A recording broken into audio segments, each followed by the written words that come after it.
Hi, I'm Shelley. I love your question about how do you accept being HIV positive and what are the phases that you go through. I have extensive experience in answering this question, but please be assured that everyone's experiences are different depending on their social support and other life experiences, education, resources. So this is just my experience. I have been infected with HIV since I was 14, so I'm going to be 50 in a year, so that's quite a long time, over 30 years. I found out I was infected at age 17 when the test became available. I was infected through my factor product that was a plasma-derived product to treat my hemophilia. When I first found out that I was infected at age 17, I was in huge denial. It was easy to be. I felt well, I was young, and I could very easily compartmentalize my life. I chose to ignore the others in my community of hemophiliacs who were getting sick and dying. I totally disconnected from them and said, that's them, that's not me. That's not going to happen to me. That's not going to happen to my dad and my brother who also had hemophilia. So huge denial and a lot of anger that anyone would try to talk to me about it. And underneath that anger was a lot of fear. I was terrified that I was wrong and knew deep down that I was wrong and that obviously the physicians were correct when they received the test results. They weren't going to tell me that if it wasn't true. But that anger and that denial was important to my life and my existence at the time because this was in the 80s. Society isn't fair to people today with HIV and AIDS, but it was even worse in the 80s. There were calls for people to be put on islands to live in a society of HIV-infected people away from the rest of the world. There were bullets shot through people's homes. There were children not allowed to go to school. People were losing their homes. People were losing their jobs. People were dying in front of all of us, and people were terrified. So I needed to protect the fact that I had HIV so that I could continue to live my life, which was to be a student and to get a degree and to work. I also needed to have the anger to give me the energy to do all of those things, because if I had slipped into a depression, I never would have accomplished what I did, which was entirely protective. My education gave me the resources for what I needed in the future, when I needed good care, for when I needed to deal with the issues that arose from my HIV infection. It gave me the resources and the wherewithal to share my HIV status eventually. So from that energy of that anger, I was able to get through 5 years of college. I got through the loss of my brother who died at age 13. I got my degree to teach. I was terrified I wouldn't be allowed to teach because I was this person with HIV.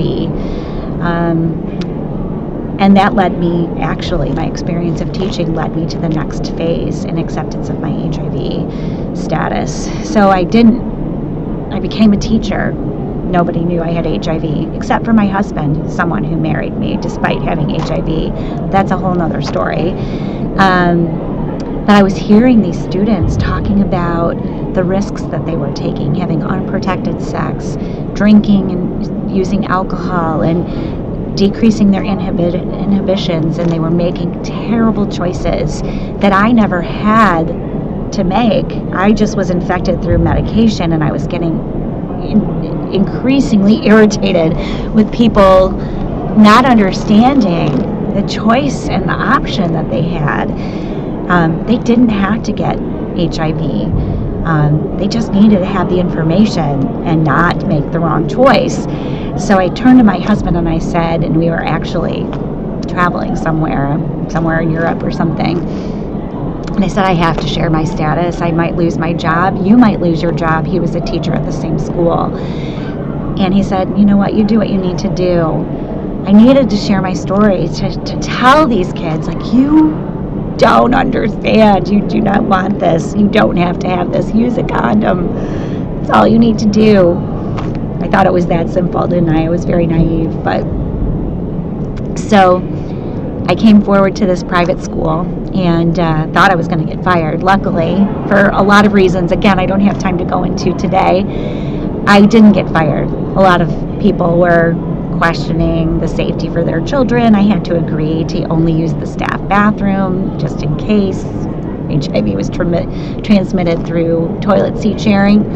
I thought, even though that was ridiculous, I would go ahead and agree to that. That was not a battle I was going to fight, because the battle I was fighting was giving information to young people so that they could make the right choice and remain free of HIV. So at that point, I felt empowered, like, oh, I didn't have to carry this secret anymore. I felt like I could just carry the world, because I just felt so much lighter and stronger because I didn't carry this deep, dark secret. And at that point, like, who cares who knows what I have? I mean, I've already told everybody, if people don't like me because I have HIV, then they can go find somebody else. That's totally fine. And I figured if I had to go work wherever I could find work, I would do that, because I felt so much better by sharing. I also know realistically that if I were a homosexual male teaching and I shared the same story, it would have been a very different result. It would have been a very different outcome. So I feel incredibly grateful to be a white, blue-eyed, blonde female who got it through what people, I don't believe this, innocent means, which pisses me off to no end. It doesn't matter how people got it. It doesn't matter. People get it for a variety of reasons. And we all share the experience of having HIV, and it's bad. It doesn't matter how you get it. It doesn't matter who you are. Nobody deserves to have this illness, and nobody deserves to die in the way that people with AIDS do. So I had to deal with that. And so I had a different kind of anger, this righteous anger of, don't you dare separate me into a separate group from other people. Like, oh, there's homosexuals. Oh, there's people who are drug users, those who are promiscuous, those who are innocent, got it through blood products. That pissed me off beyond belief. And so I worked really hard for people to understand that doesn't matter. It only matters so that you can remain free of HIV, knowing how it's transmitted. It doesn't matter once people are infected how they got it. So I spent a lot of time educating people about that. But then I started to struggle because I desperately wanted to have children. And at the time, we didn't understand how medication could reduce the rate of vertical transmission of HIV from mother to child to less than 1% with medication. That wasn't documented yet.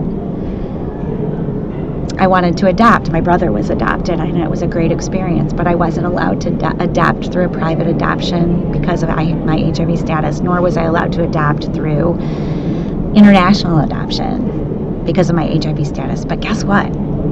I was allowed to adopt through foster care, and my husband agreed that we would do this. And I was so lucky and gifted with the most amazing, beautiful children, my children. I have a daughter and 2 sons.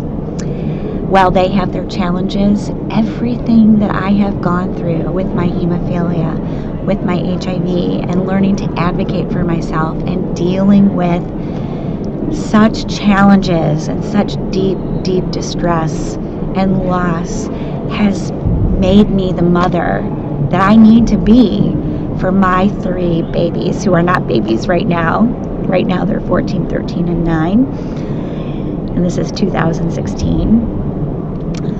And I am grateful that I've had the experiences that I've had. So I don't know if that answers your question. I agree with you. I don't think it ever goes in one particular order. I think it also goes in a cycle. It repeats itself, spiraling. There are many times still that I feel sad and depressed and angry. But I also, more often than not, feel hopeful and grateful for what I've learned and the lessons that HIV brought to my life and the people who brought it to me.